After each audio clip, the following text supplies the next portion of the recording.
Jak už jste možná viděli, tak všude po sociálních sítích, jako TikTok, Instagram a takhle, kolují videa od Sora 2.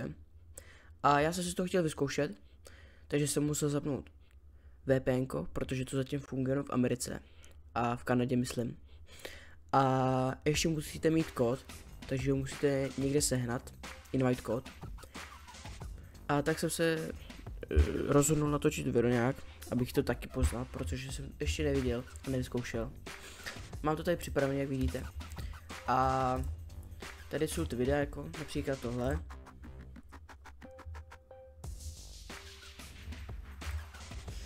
A vlastně nejrealističtější tak je třeba tohle video. Afternoon, Mr. Sanders. Mind talking with me a minute? Yeah, what's up? We got a complaint this morning. Some folks are saying you were involved in a situation we're looking into. You know what I I'm heard the talking chatter. about? It's not true. None of it. I didn't do what they're saying. They're calling it misconduct at the A teď všude pokoluje video Jakea Paula, video třeba tohle. Quick get ready with me. First thing, a couple pumps of foundation on the back of my hand. I tap it in with this damp sponge. Evens everything out without feeling heavy. A little concealer under the eyes makes me look awake. I just press that in, keep it close so it stays natural. A já jsem se rozhodnul udělat taky nějaký video. A například třeba pije. Jo. Teď klikněte Enter. Dalo se vám to do fronty. Takže jo, tady to bude. A až to bude, tak vám dám informace. Zpátky a už mi to vygenerovalo. A ještě, vlastně ty videa můžete psát i česky, ale je to lepší anglicky, protože prostě to pak vygeneruje. Tak se podíváme, co to vygenerovalo.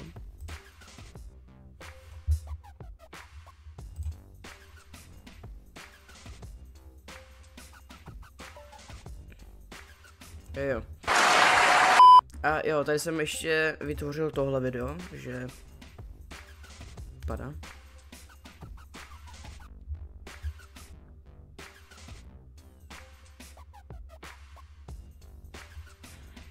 A tady vlastně, jak jste si mohli všimnout, tak tady vlastně vidíte lidi nějaký a třeba Jake Paul, tak dám třeba, že je třeba DJ, jo? Takže bude vytvářet hudbu prostě takhle. Tak dalo se zase tam a zase počkáme. Jo, už to bude.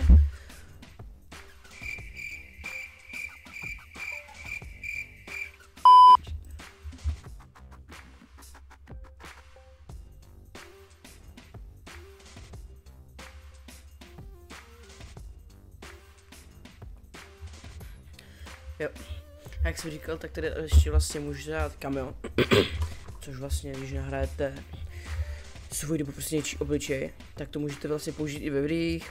Je to někdy i víc kvalitnější než prostě, že takhle normálně vytvoříte, takhle. A hodně lidí se ptá, kolik videí s tím vlastně můžete udělat za den. Ale vlastně u téhle oficiální Sory máte limit podle délky a výkonu podle délky toho videa. A například třeba krátký videa, třeba 10 vteřinový, jdou, vlastně jich můžete udělat 10 až 15, ale když už jsou čím delší ty videa, tak jim můžete udělat méně, protože to potřeba víc té grafiky a takhle. A vlastně bych dal ještě plusy a mínusy. A vlastně plusy bych dal třeba jako vysoká kvalita videí, že jsou to fakt realistické scény a takhle. Snadný použití, vlastně stačí to sem dolů jenom napsat a to je všechno, udělá to všechno za vás. A ještě jedno, že to vlastně můžete použít na YouTube Shorts a takhle. A to nemusíte nic dělat. A minusy bych dal, že vlastně máte denní limit, což je normální, protože i normální ChatGPT, když nahráváte obrázky. Tak jo, to byla nějaký informační video o Sora 2. Vlastně jsem si to poprvé vyzkoušel. A doufám, že se vám video líbilo. Dávejte like, odběry.